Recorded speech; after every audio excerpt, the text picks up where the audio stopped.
ओम शांति। 20 जून 2024 बाबा के महावाक्य। मीठे बच्चे, अब चने मुट्ठी के पीछे अपना समय बर्बाद नहीं करो। अब बाप के मददगार बन बाप का नाम बाला करो। प्रश्न: इस ज्ञान मार्ग में तुम्हारे कदम आगे बढ़ रहे हैं, उसकी निशानी क्या है?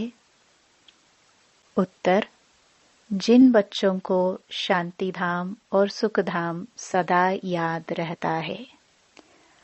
याद के समय बुद्धि कहाँ पर भी भटकती नहीं है। बुद्धि में व्यर्थ के ख्यालात नहीं आते। बुद्धि एकाग्र है, झुटका नहीं खाते। खुशी का पारा चढ़ा हुआ है, तो इससे सिद्ध है कि कदम आगे बढ़ रहे हैं। ओम शांति।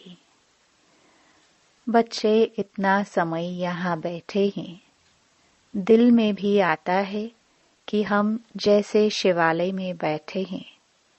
शिव बाबा भी याद आ जाता है, स्वर्ग भी याद आ जाता है। याद से ही सुख मिलता है। यह भी बुद्धि में याद रहे, हम शिवालय में बैठे हैं तो भी खुशी होगी। जाना तो आखिरीन सभी को शिवालय में है। शांति धाम में कोई को बैठ नहीं जाना है।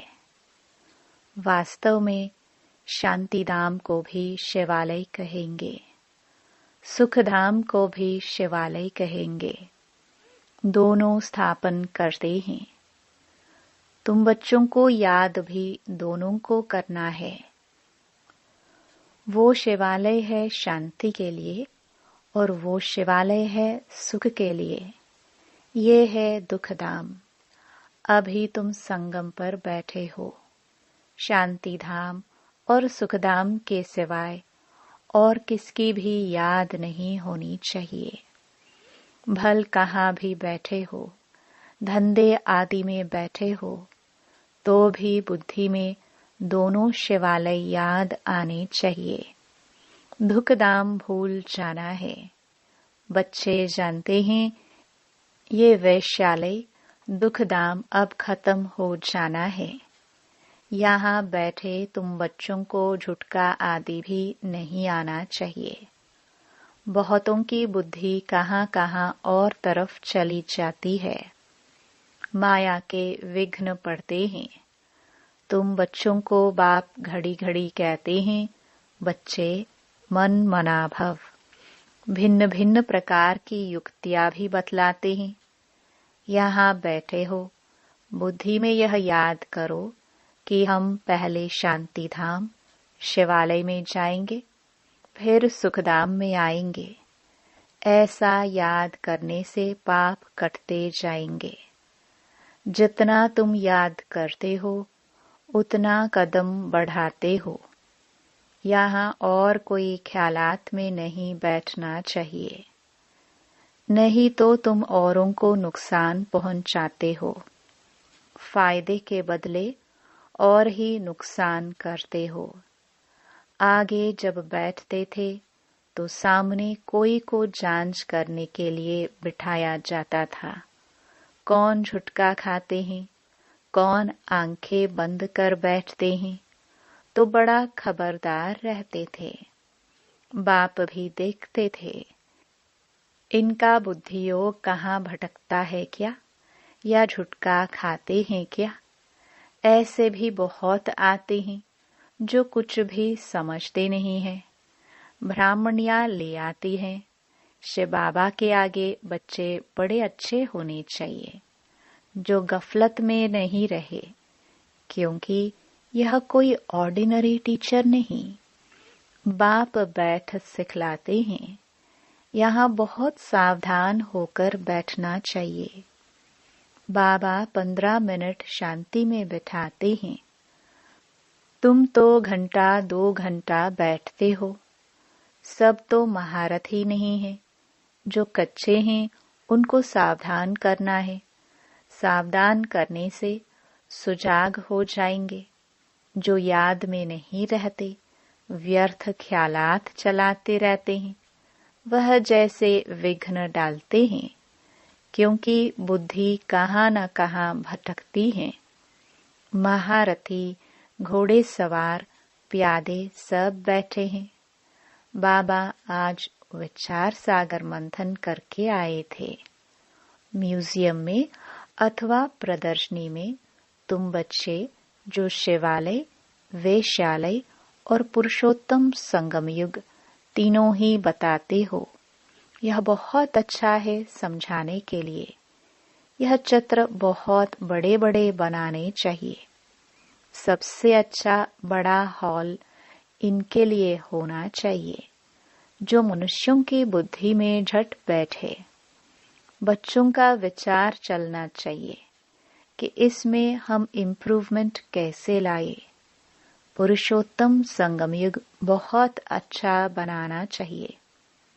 उससे मनुष्यों को बहुत अच्छी समझानी मिल सकती है।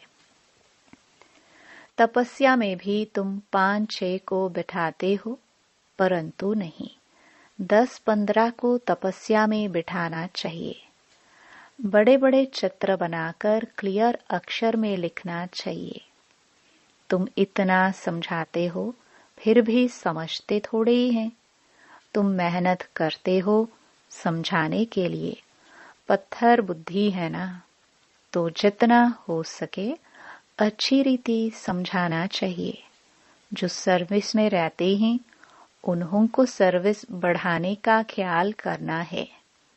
प्रोजेक्टर प्रदर्शनी में इतना मजा नहीं है जितना म्यूजियम में। प्रोजेक्टर से तो कुछ भी समझते नहीं। सबसे अच्छा है म्यूजियम, भल छोटा हो। एक कमरे में तो यह शिवालय, वेश्यालय और पुरुषोत्तम संगम युग का सीन हो। समझाने में बड़ी विशाल बुद्धि चाहिए। बेहद का बाप, बेहद का टीचर आए हैं तो बैठ थोड़े जाएंगे कि बच्चे MA BA पास कर ले। बाप बैठा थोड़े ही रहेगा, थोड़े टाइम में चला जाएगा।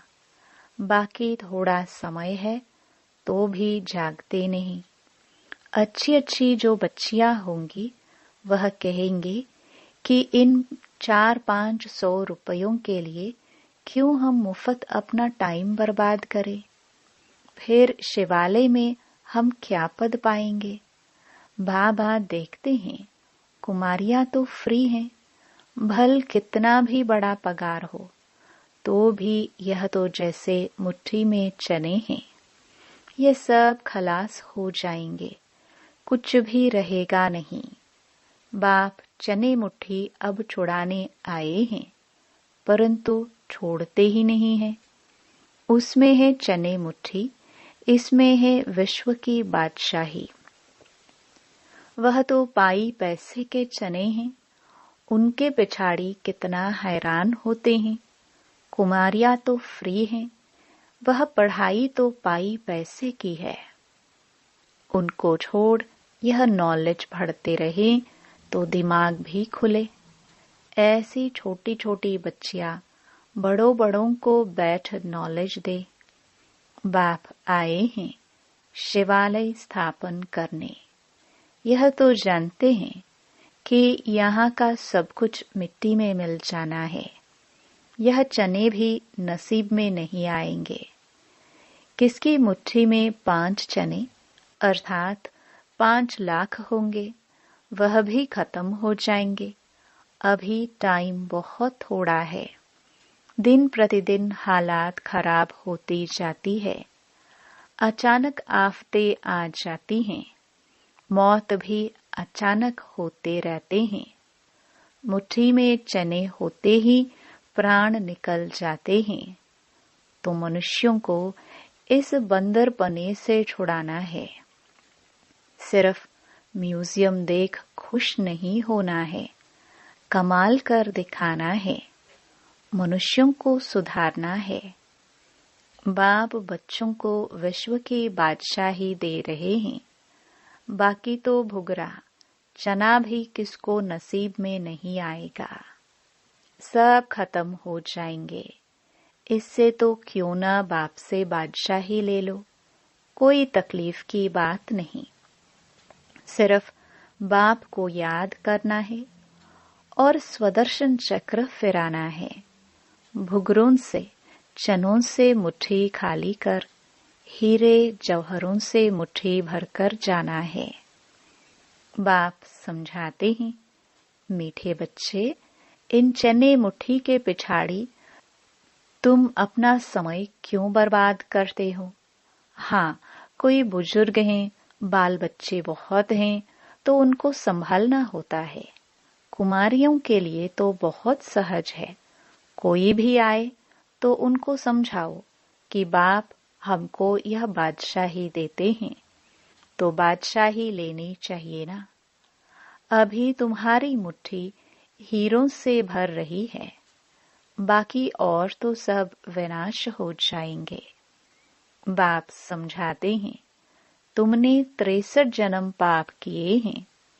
दूसरा पाप है बाप और देवताओं की ग्लानि करना। विकारी भी बने हैं और गाली भी दिया है। बाप की कितनी ग्लानि की है। बाप बच्चों को बैठ समझाते हैं, बच्चे टाइम नहीं गंवाना चाहिए। ऐसे नहीं, बाबा हम याद नहीं कर सकते। बोलो, बाबा हम अपने को आत्मा याद नहीं कर सकते। अपने को भूल जाते हैं। देह अभिमान में आना गोया अपने को भूलना। अपने को आत्मा याद नहीं कर सकते तो बाप को फिर कैसे याद करेंगे। बहुत बड़ी मंजिल है, सहज भी बहुत है। बाकी हाँ, माया का अपोजिशन होता है। मनुष्य गीता आदि भल पढ़ते हैं परंतु अर्थ कुछ भी नहीं समझते। भारत की है ही मुख्य गीता। हर एक धर्म का अपना अपना एक शास्त्र है। जो धर्म स्थापन करने वाले हैं उनको सतगुरु नहीं कह सकते। यह बड़ी भूल है। सतगुरु तो एक ही है, बाकी गुरु कहलाने वाले तो ढेर हैं। कोई ने कारपेंटर का काम सिखाया, इंजीनियर का काम सिखाया तो वह भी गुरु हो गया। हर एक सिखलाने वाला गुरु होता है। सतगुरु एक ही है। अब तुमको सतगुरु मिला है, वह सत्य बाप भी है तो सत्य टीचर भी है। इसलिए बच्चों को जास्ती गफलत नहीं करनी चाहिए। यहाँ से अच्छी रीति रिफ्रेश होकर जाते हैं, फिर घर जाने से यहाँ का सब भूल जाते हैं। गर्भ जेल में बहुत सजाएं मिलती हैं। वहाँ तो गर्भ महल होता है। विक्रम कोई होता नहीं जो सजा खानी पड़े। यहाँ तुम बच्चे समझते हो, हम बाप के सम्मुख पढ़ रहे हैं। बाहर अपने घर में तो ऐसे नहीं कहेंगे। वहाँ समझेंगे भाई पढ़ाते हैं। यहाँ तो डायरेक्ट बाप के पास आए हैं। बाप बच्चों को अच्छी रीति समझाते हैं। बाप की और बच्चों की समझाने में फर्क हो जाता है। बाप बैठ बच्चों को सावधान करते हैं। बच्चे बच्चे कह समझाते हैं। तुम शिवालय और वेश्यालय को समझते हो। बेहद की बात है। यह क्लियर कर दिखाओ तो मनुष्यों को कुछ मजा आए। वहाँ तो ऐसे ही हंसी कुड़ी में समझाते हो। सीरियस हो समझाओ तो अच्छी रीति समझे। रहम करो अपने पर। क्या इस वेश्यालय में ही रहना है? बाबा के ख्यालात तो चलते हैं ना। कैसे कैसे समझाए। बच्चे कितनी मेहनत करते हैं, फिर भी जैसे डिब्बी में ठिकरी, हाँ हाँ करते जाते। बहुत अच्छा है, गांव में समझाना चाहिए, खुद नहीं समझते। साहूकार पैसे वाले लोग तो समझेंगे भी नहीं, बिल्कुल अटेंशन ही नहीं देंगे। वह पिछाड़ी में आएंगे, फिर तो टू लेट हो जाएंगे। न उनका धन काम में आएगा, न योग में रह सकेंगे। बाकी हाँ, सुनेंगे तो प्रजा में आएंगे। गरीब बहुत ऊंच पद पा सकते हैं। तुम कन्याओं के पास क्या है? कन्या को गरीब कहा जाता है, क्योंकि बाप का वर्षा तो बच्चे को मिलता है। बाकी कन्यादान दिया जाता है, तब विकार में जाती है। कहेंगे शादी करो तो पैसे देंगे, पवित्र रहना है तो एक पाई भी नहीं देंगे। मनोवृत्ति देखो कैसी है। तुम कोई से भी डरो मत, खुली रीति समझाना चाहिए, फुर्त होना चाहिए। तुम तो बिल्कुल सच कहते हो। यह है संगम युग। उस तरफ है चने मुट्ठी, इस तरफ है हीरों की मुट्ठी। अभी तुम बंदर से मंदिर लायक बनते हो। पुरुषार्थ कर हीरे जैसा जन्म लेना चाहिए ना। शक्ल भी बहादुर शेरनी जैसी होनी चाहिए। कोई कोई की शक्ल जैसे रीढ़ बकरी मिसल है, थोड़ा आवाज से डर जाएंगे। तो बाप सभी बच्चों को खबरदार करते हैं, कन्याओं को तो फंसना नहीं चाहिए। और ही बंधन में फंसेंगे तो फिर विकार के लिए डंडे खाएंगे। ज्ञान अच्छी रीति धारण करेंगी तो विश्व की महारानी बनेंगी। बाप कहते हैं, मैं तुमको विश्व की बादशाही देने आया हूँ। परंतु किसी किसी के नसीब में नहीं है। बाप है ही गरीब निवाज, गरीब हैं कन्याएं। माँ बाप शादी नहीं करा सकते हैं तो दे देते हैं, तो उनको नशा चढ़ना चाहिए। हम अच्छी रीति पढ़कर पद तो अच्छा पाए। अच्छे स्टूडेंट जो होते हैं वह पढ़ाई पर ध्यान देते हैं। हम पास विद ऑनर हो जाए, उनको ही फिर स्कॉलरशिप मिलती है। जितना पुरुषार्थ करेंगे उतना ऊंच पद पाएंगे। वह भी 21 जन्म लिए। यहाँ से अल्पकाल का सुख, आज कुछ मर्तबा, कल मौत आ गया, खलास। योगी और भोगी में फर्क है ना। तो बाप कहते हैं, गरीबों पर ज्यादा अटेंशन दो। साहूकार मुश्किल उठाएंगे, सिर्फ कहते बहुत अच्छा है, यह संस्था बहुत अच्छी है, बहुतों का कल्याण करेगी। अपना कुछ भी कल्याण नहीं करते। बहुत अच्छा कहा, बाहर गए, खलास। माया डंडा उठाकर बैठी है, जो हौसला ही गुम कर देती है। एक ही थप्पड़ लगाने से अकल चट कर देती है।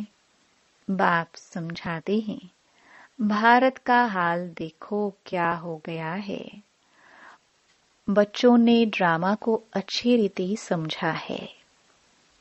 अच्छा, मीठे मीठे सिखिलदे बच्चों प्रति माता पिता बाप दादा का याद प्यार और गुड मॉर्निंग। रूहानी बाप की रूहानी बच्चों को नमस्ते। धारणा के लिए मुख्य सार। पहला, चने मुट्ठी छोड़ बाप से विश्व की बादशाही लेने का पूरा पुरुषार्थ करना है। किसी भी बात में डरना नहीं है। निडर बन बंधनों से मुक्त होना है। अपना समय सच्ची कमाई में सफल करना है। दूसरा, इस दुखधाम को भूल शिवालय अर्थात शांति धाम सुखधाम को याद करना है। माया के विघ्नों को जान उनसे सावधान रहना है। वरदान। गीता का पाठ पढ़ने और पढ़ाने वाले नष्टो मोहा स्मृति स्वरूप भव। गीता ज्ञान का पहला पाठ है, अशरीरी आत्मा बनो, और अंतिम पाठ है, नष्टो मोहा स्मृति स्वरूप बनो। पहला पाठ है विधि और अंतिम पाठ है विधि से सिद्धि। तो हर समय पहले स्वयं यह पाठ पढ़ो, फिर औरों को पढ़ाओ।